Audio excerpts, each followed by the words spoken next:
Hey everybody, welcome to part 5 of the big June 2019 tool buy. This was the big buyout of a retired machinist estate, and well, needless to say, I bought quite a few tools and bought one big item for myself that I actually just ended up picking up, going back and picking up yesterday, and he gave me some freebies, and I even paid a little extra for some more little tchotchkes. So we'll get to that eventually. But let's dive right into part 5 here. So, of course, no mistaking the Starrett case and the Starrett box. Now, the interesting thing about this is that this box says case only 120ZZ.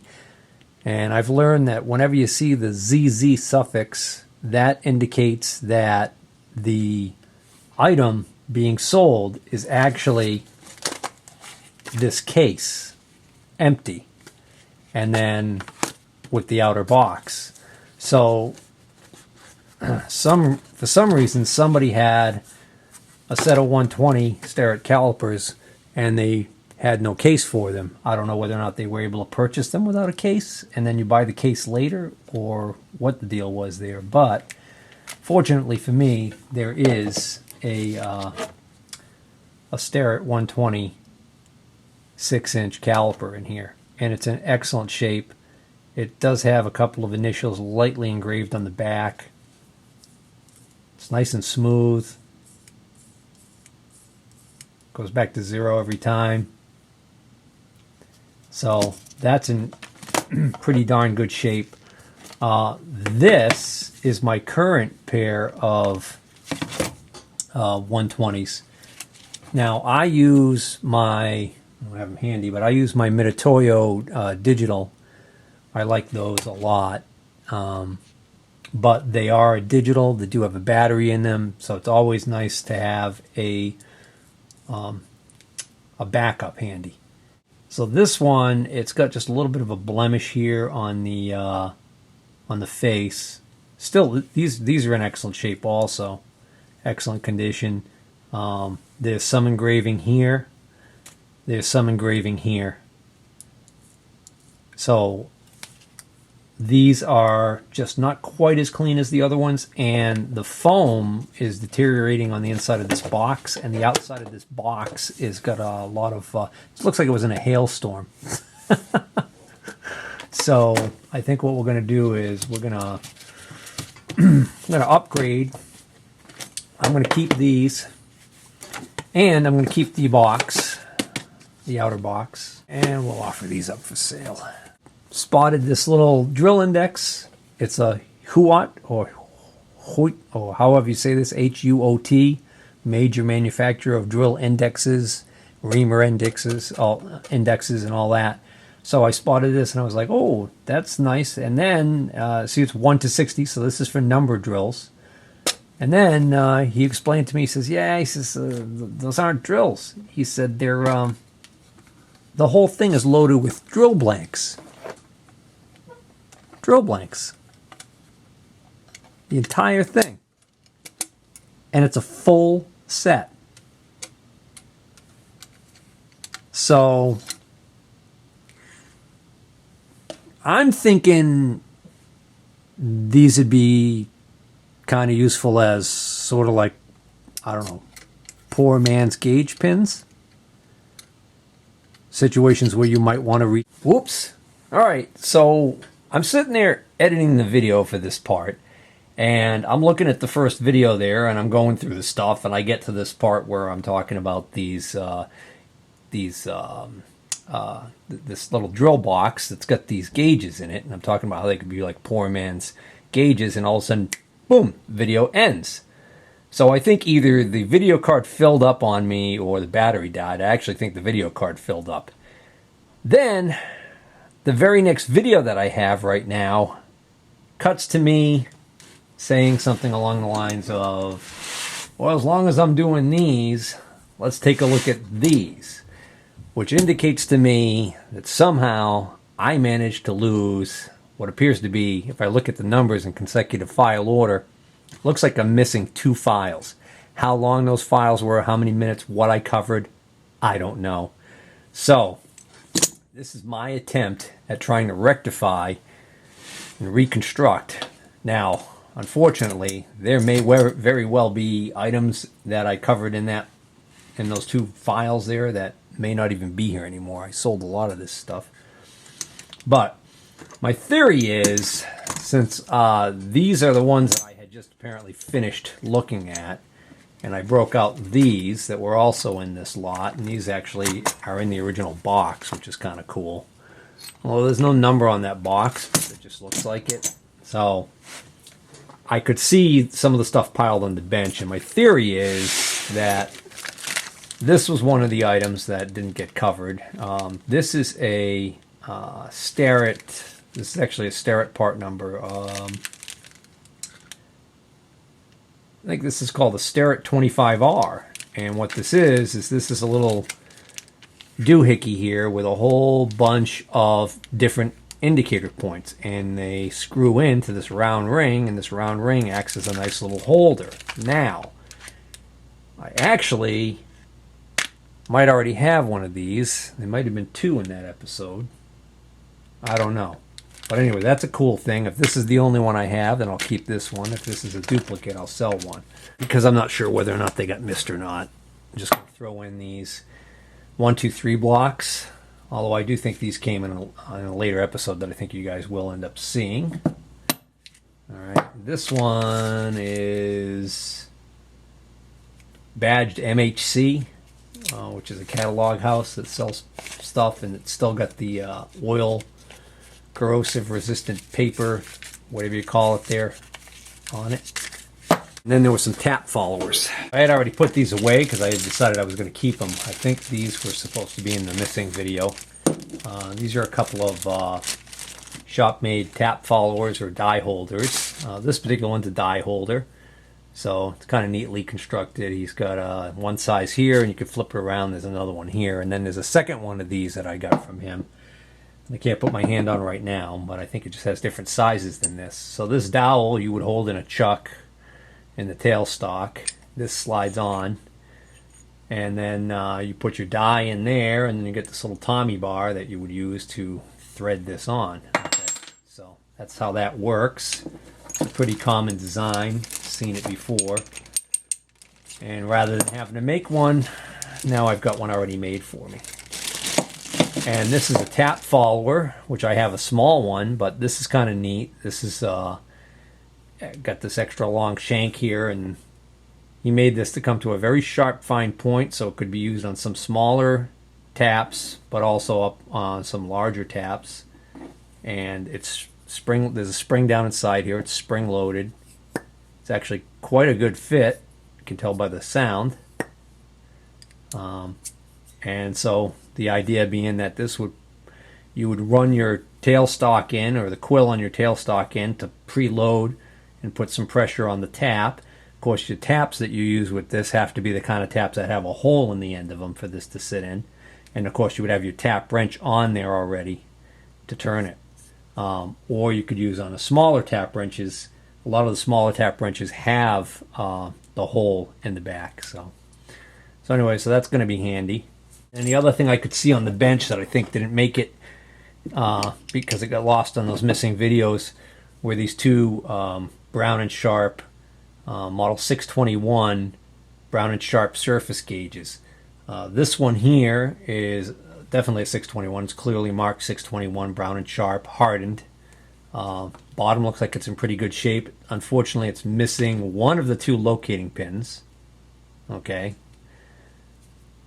But the pin that is there is free and moves easily. This one is also marked 621 Brown & Sharp. It's marked differently, and it's marked Made in England, hardened. Okay, and this looks brand new. This is in really nice shape. Well, I mean, brand new might be a stretch, but it's in really great shape. That is not rust. That's a little bit of goop on there. That'll clean right up. This one does have the two pins present, and they do move. So for those of you who don't know what the purpose of these pins are, it's basically, if this is your surface plate, you can use the pins to align the surface gauge to an edge. All right. So I think at least that's all I can fathom as far as what the heck got lost in those two videos. So I'm hoping we're back in and back up to snuff, and now we will join the next clip that did survive. And we're about to make the Starrett parallel clamps reappear in 3, 2, 1. As long as we're doing these, let's take a look at these here. These are really nice shape. These are 161Es also, so these are the same as those. Another pair. There's just some shim stock. Like, you know what this is? This is metal banding that's been cut up that he used for various things. There's actually some blades. All right. But I thought it was kind of neat because I've bought a lot of these over the years, run into a lot of these, and I've never found any with what appears to, you know, I was going to say this is the original box, but there's no numbers on here, no part number on the label, so couldn't tell you if it was or not, but these were in here just like this. They seem to fit pretty well. So at some point I'm going to have to go through my parallel clamps and maybe sell some off because I'm starting to get quite a few. As a matter of fact, I also got this box from him. This box is for a Starrett V-block and clamp, part number 567. Interesting.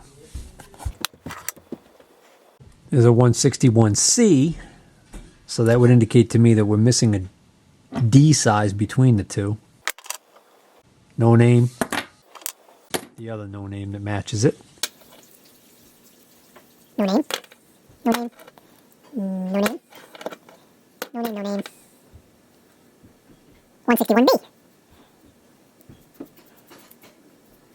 So, a couple of Starretts and a couple of generics. This is just a bag of some bent up pieces of spring steel. Specifically, again, that metal banding that's used for packing, for banding things on pallets and that. And what he was doing with these is using them in the bottom of the vise between the jaws. And this kind of keeps your, I think it keeps your parallels from falling over. So that's the idea he came up with for that. I have magnets recessed on the inside of my jaws that my parallels can stick to, and they work well. The only issue with that is that the chips also stick to the magnet. Here is a micrometer depth gauge, 440Z-6RL, so this is going to be a 0 to 6 inch with ratchet, thimble, lock. I forgot what the Z denotes, but this is in fantastic shape. This has Chinesium all over it, so I think this is a Mitutoyo. Yeah, this is a Mitutoyo. I don't know what this is doing in there. Oh, gee, I hope this isn't for the calipers I sold. Actually, it's for a pair of Mitutoyo digital calipers. All right. So, see how clean that chrome is on there? Very nice clean set.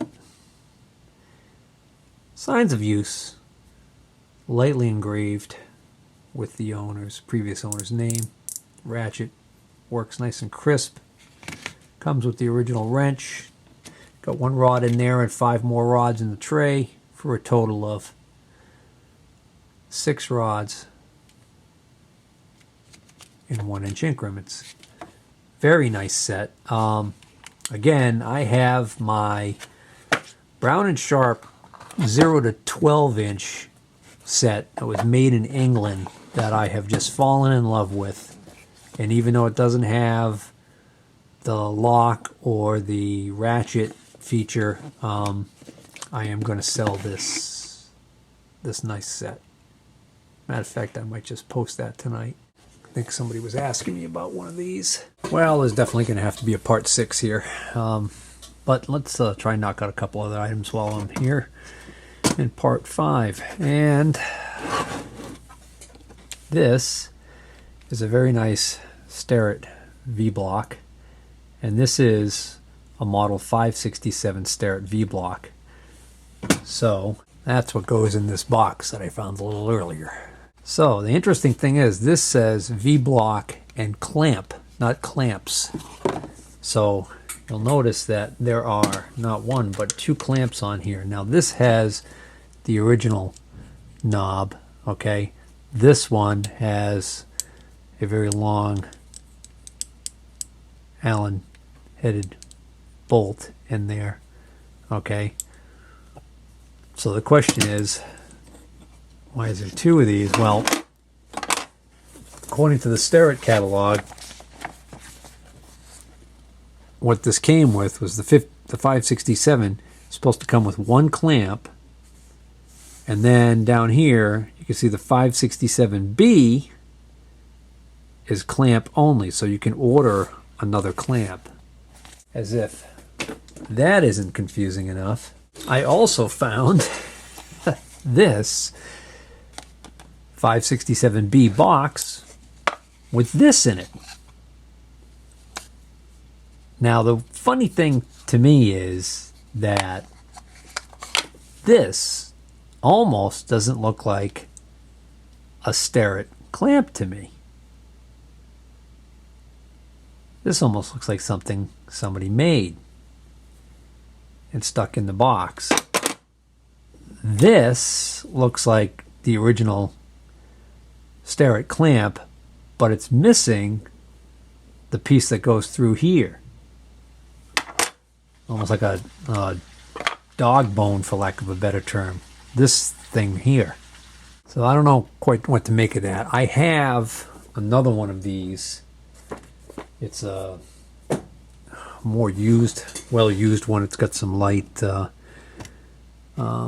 corrosion on it. This one I just noticed there's a grind, there's damage right there. The grinder hit it. So it's not perfect. So here's my other one, and it also has 2 clamps on it. And it's also missing the dog bone little things that go in here. So go figure. Now this one has some light rust here and there on it, but it doesn't have any damage. So in a way, this is actually the nicer one. So there's what the clamp looks like, complete with the dog bone on it. And this little clamp, by the way, you know, if I want it, I go to the Starrett website, it lists for like $51 just for the clamp. And then the the funny thing is, the real world price, nobody's selling it for $51. They want more money. You know, there it is on Zorro for $58.74. That's not the first time that I've seen that, where the actual price that's being sold is above the suggested list price on Starrett's website. So anyways, yeah, I don't think I'm going to be shelling out over $100 for a pair of these clamps just so I can have the pretty little dog bone thing there, right? I'll have to sort this out, figure out what I want to do. Well, that's just a dowel pin. That doesn't belong in there. That I know. But I don't think this belongs at all. And yet, that doesn't even fit that. So that's definitely not. I wonder what that goes to. Well, set that aside. So I think what we should do is we should probably take my... oh, wait a minute. Hold on. I just noticed something. Look at this. See this little... This is not a clamp. Clamping rod. This little guy right here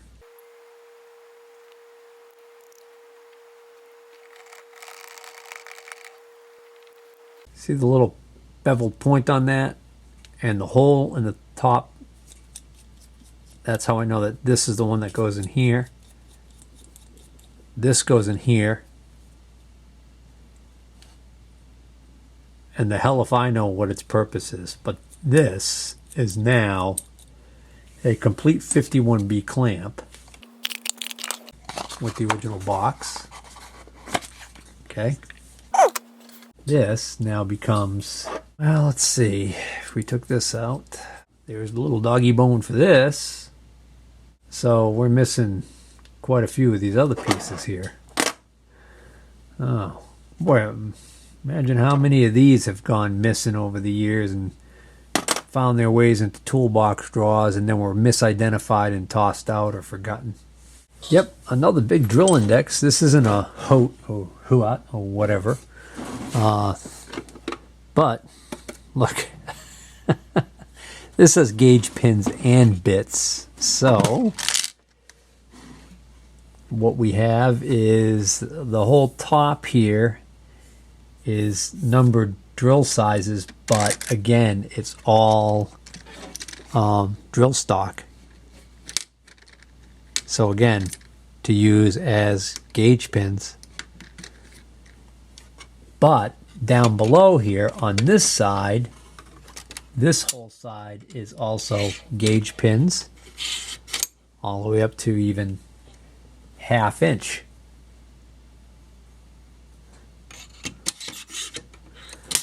But on this side, the letter drills. So this is fractional over here, gauge pins, number sizes, gauge pins, letter sizes, drill bits. And we got some mixed and match stuff here by the looks of it. What we got? Let's see if I can see what these are. Oh, it is actually a Q letter drill. UB USA. If I had to guess, I'd say Union Butterfield. But then there's a few of these black ones thrown in there, which would indicate to me these are replacements. And these are Besly USA. Besly USA. But for instance, that is a letter P. So whoever finished out this set, replaced whatever drills needed to be replaced, apparently did it correctly. Let's look at the Z. The Z is a Z. The Z is a Z. Cogsdill. Is that like Cogsley's Cogs? The main competition for Spacely sprockets. The Y is a Union Butterfield. So we got a mixed match of drills, but the good news is there's some good quality drills here. And gauge pins.